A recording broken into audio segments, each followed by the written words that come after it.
Hey guys, Josh here at Porter Valley Ranch, and we drove down to Van Alstyne, which is sort of by Dallas, Texas today. We are picking up some new sheep, and we are also picking up some new sheep for my dad. My dad has been raising Texas Longhorns and various hoof stock. He's recently gotten into Nubian Ibex. I say recently, it's been about 20 years now, but he's been raising those, and we finally convinced him that the sheep game is where he needs to be. So we are down here, and he is buying some Babydoll Sheep, and we are getting some Harlequin Sheep, and we are also buying them from Jill Christopher, who is kind of like our mentor in the sheep world. She's been doing it for a long time, and she is very instrumental in the Harlequin breed, which is a new breed. So we're going to show you guys the sheep that we're getting. We're going to put them in the trailer, and we're going to ask Jill a few questions to hopefully share with you guys along the way. Which one? The little black baby doll. Oh, I know. That little thing. I know, but she's so... This is Reese. Reese, say hi. Hi. Reese is our new wrangler today. They can smell your fear. We went to Alabama. Not scared. Dope. So this is our niece and our nephew. You guys haven't met them yet because they live in Texas. So we actually picked them up and we brought them with us so that they can go back to Oklahoma City for cousin camp with my parents. So they're here, and now they get to help us catch sheep, which I'm sure they're thrilled about. Doak is pretty pumped about it. He's always dreamed of catching sheep. So now he gets to. Oh, there you go. I got it. Nice. You know what they say, if you catch it, you gotta name it. What do you feel? Like, what do you feel for that one?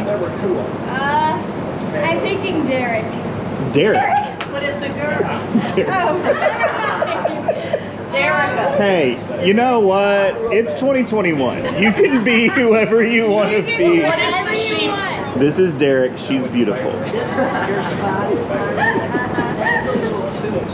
Oh, really?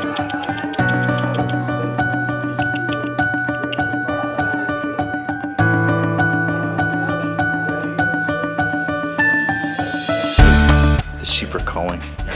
Do you want to be a sheep herder? No, I don't. What was the question? What's the difference between a sheep herder and a shepherd? It's not a trick question. It's also not a joke. Do you know? No, it's the same. Do you know? No, but I want to be a sheep herder, not a A shepherd. sheep herder chases the sheep. Oh yeah, that's me. Sheep chase the shepherd. No, I'm definitely a sheep herder. You want to be a shepherd?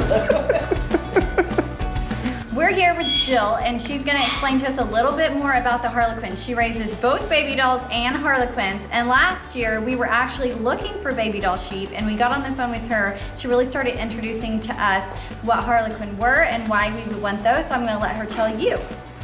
Harlequins started about 40 years ago with a breeder in Virginia named Kathleen Sterling, and she took 8 different types of sheep, and I can't tell you all the different types, but it's on websites, and finally standardized on a sheep, as she described it, with the look of a baby doll, but with what she wanted in refined characteristics, both for meat and for fiber. So with the baby dolls, I'm thinking everybody's trying to go to spots right now, so rather than try to crossbreed your baby dolls into spotted genetics, why not just get the original? The thing I like about Harlequins is I like a smoother face. I think their personality is a lot more exciting. They're a lot more joyful in general. The baby dolls tend to be a little more reserved, but not all of them, so I can't speak to all of them.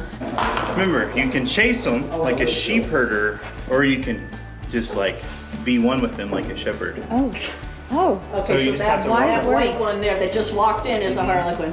You get that one that's pink. Yep, there you go. You got it. Harlequin. This one's a little pink.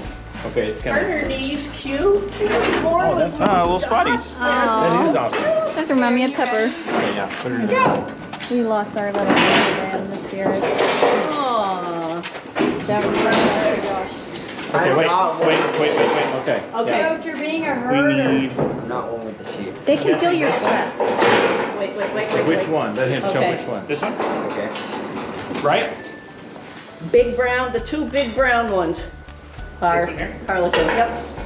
Oh man, you are chunky. Okay, see that other one in the corner, Doug? That's a girl. Just grab a handful of fleece Chunky monkey. and hang on. There you go. That's him. Okay, slide your hand down the neck, around the neck. Don't There you go, there you go. Back, Doug. Just hold it. Don't get it. Right. Well, for us, we like rare breeds, and something that we like about that is just knowing it's kind of more of it's going to be a better sell. It might be a little more expensive to get into, but they generally sell better. It's more unique, and your return on investment is going to come a lot faster too. It does come a lot faster, and it's important to realize that at this state of the Harlequin development as a breed, we only, as of last May, had, I believe it was 16 AP, American Purebred Harlequins on the books. I know there's quite a few more, but if you balance that against the development of baby dolls, where their breed has been standardized and closed to outside blood, you're really, with these animals, getting in on the wave to go up as they become more popular, being shown for shepherds of every age. So they're becoming more standardized to show like in FFA shows and 4-H. FFA, 4-H, anything where you can show them. They don't necessarily have to go in other breeds anymore. The first ones were shown at the State Fair of Texas and the Houston Livestock Show in 2017 as their own class. So, you know, the people that started with me with Harlequins, they bought enough where they made their own class, so they won everything. So that's kind of a cool thing. Well, okay, so she mentioned AP, and so there's a gen calendar. Is that what you guys? Generations calculator we have. A calculator, yes, and we can link that. But you basically start with an F1, F2, FP, A, B, C, AP. So AP is like the purebred top level rung of all of the Harlequin, correct? Right. When we get to 500 AP animals in the registry, the open portion of the registry will be closed. An open registry right now for us means that we are allowing, under the open registry, unregistered baby dolls to be bred to Harlequins, and they can apply to become registered Harlequins. There's also, if you have a registered baby doll, that animal can come right in as a Harlequin. So it's important to know that bred to a baby doll, it can always be registered as a Harlequin, but it can't be registered as a baby doll. Squeeze your legs on either side. Squeeze your leg on either side. Yeah. Well, he broke his back a couple months ago. Oh my Had a gosh, fracture. no. Okay, that's all 4, right? 4 Harlequins? Okay. Oh, surely you can grab those little babies. What we're looking at addressing right now is how many generations of crossbreeding with baby dolls are we going to allow? And the thought right now is maybe 2. But we need this to get the diversified bloodlines, because without that, everything will be inbred and the breed will die. And the reason we're doing it with baby dolls, contrary to some people's opinion, is not that we're trying to steal the thunder from spotted baby dolls, but it is in keeping with the breed's developer, Kathleen Sterling. Her desire was that if any other blood was brought in, it would be baby doll blood, because Southdown rams were used in the development of the breed to begin with. Oh wait, I'm in here. I got one. They won't hurt you. Yes, I missed it. I missed it. Good job, Doug. So as long as you have been shepherding, why do you think being involved with a rare breed is more valuable than more popular breed? Well, for me, it was more altruistic reasons to begin with, is to help preserve something that we almost lost sight of. Obviously, the Harlequins are not an endangered breed. They're just very small, because right now it's kind of a niche breed, and people are just starting to find out about the Harlequin breed and what it can do for them and their farms. The reason we were looking for something that was small, we saw a magazine article, and Chuck said, you know, we got to look into that for our ag exemption, and that started the whole thing. Right. And so did you do baby dolls at the same time, or did you have them before? No, we had baby dolls first in 2009. We got 7 baby dolls. And then in 2012, I took a trip to the East Coast and I brought back Harlequins, and we've been doing both ever since. So what would you say is more popular sell? Boy, it's really hard. Definitely there's a greater demand at this moment for baby dolls, but the Harlequin, really, every year our membership has increased. Every year we're getting, I probably got almost equal inquiries about both of them. That is new, because when I first started it, well, when I first started, they were in the $1,200 range. So that's a lot of money for somebody to put out on a sheep when they could get a $600 baby doll. But since I've been involved, I started charging the same for Harlequins as I did for baby dolls, and now both of them are on an upswing in terms of price because of demand. So the Harlequins are just always going to come in a little bit higher than the baby dolls? They are, because they are very, very rare. Right. So if you have a customer who wants, I hate to say it this way, the latest trend, and their home qualifies according to your breeding standards, a Harlequin is a much more unique thing to have now. And that's why we really went for that. There's one other registered Harlequin farm in Oklahoma, and so we make the second, and Josh's dad's gonna make the third. So we are helping with the registry, but also we found something that people around us are not all into, and we looked at surrounding states, and that was part of our consideration too. So you can always go to some of these registries for baby dolls, and which there's 3, right? At least 3. So Napsar, Old English, and the Babydoll Southdown Sheep Association, BSSBA. So you can look at those and see around you who are registered breeders. Same thing with Harlequin, but there's only one registry that Jill is in charge of, and it's Harlequin Sheep Registry. HarlequinSheepSociety.com, but it's Harlequin Sheep Society and Registry. So she's in charge of that. There's only one registry for that, and you'll see there are far less farms doing Harlequin. So that was something that was super attractive to us when we were trying to decide what we were getting into. So this is my dad, Sam Porter. Most of you probably know him already, but he's been in farming and ranching his whole life, and now he is in the sheep business. Woohoo! How do you feel? Well, my father, who's a rancher, would be very disappointed that I'm in a backslidden state of condition as a minister to start raising sheep when I was raised on the cattle ranch. But I raised also Nubian ibex, which are Israeli mountain goats. And so I have to have an 8-foot fence for those and a 3-foot fence for these. And so we're going to mix it together to see what we get. Meet in the middle. We're thrilled to meet the Christophers and thankful for what they do to promote this breed. And now you have props for Easter. There you go. We had somebody drive 2 hours to borrow a lamb for Easter weekend, and then they brought it back. We went It's on YouTube. Wow. We actually got called by a youth group, and they had a whole retreat, and it was about being sheep. And so they came and filmed like a little promo, and then Josh and I went and spoke at the conference with our little Pepper, because he was like in a diaper and he was on a bottle at the time. So like all the kids were all over him. Right? We actually I remember that.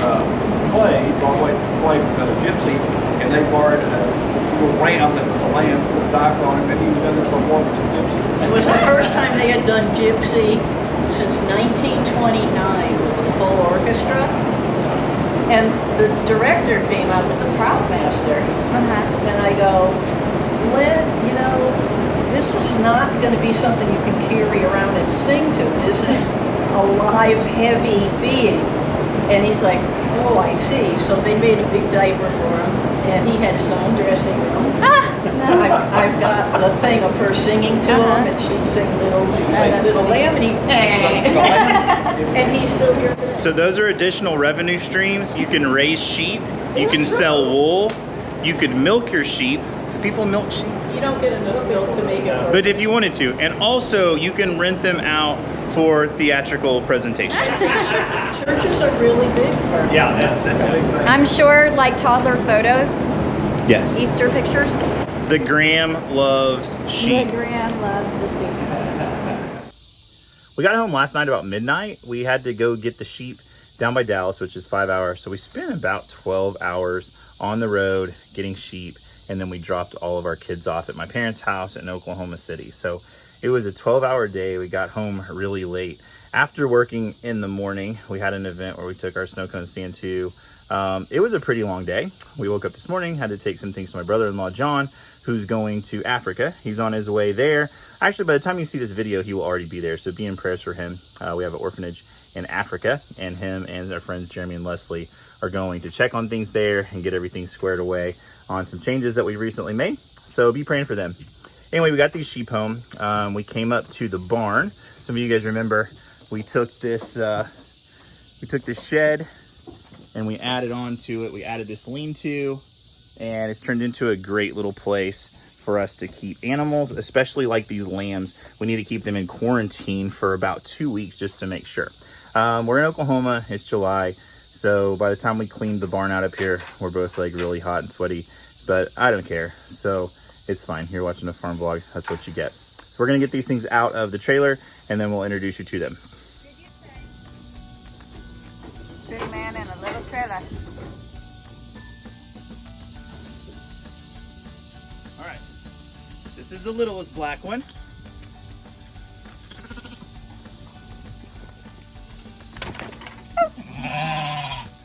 So your new friends. It's her talking to Duchess. Oh, this one's quite a bit thicker.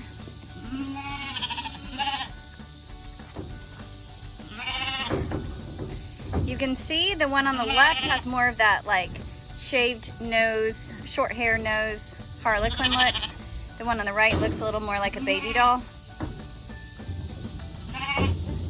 They are both definitely baby dolls, and once they breed with Paul, our spotted ram, they will produce spotted babies. Their babies will be FPs because these are F2s. Josh sounds like he's going down in the trailer.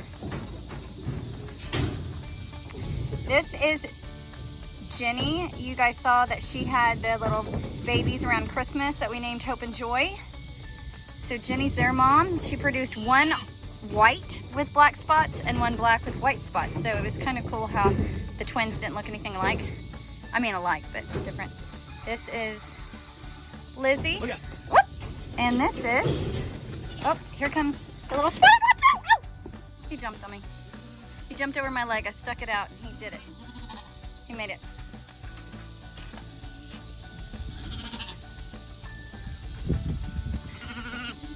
So this little white one definitely has that baby doll Harlequin look we like.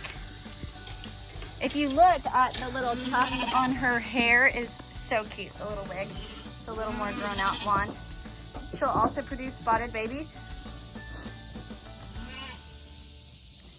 And then this little spotted one, we were told she was pretty spunky, and Josh is learning that right off. She is the C generation.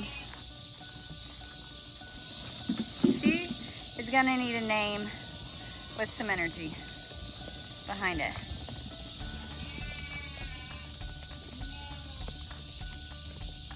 Just wanted to take a shower. Nope. No rest for the weary. Let's see it. Not saying I'm challenging you as a goat or a sheep wrangler, but you are known as the best.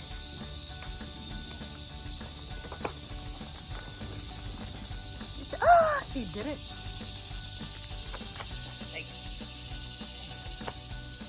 Spunky.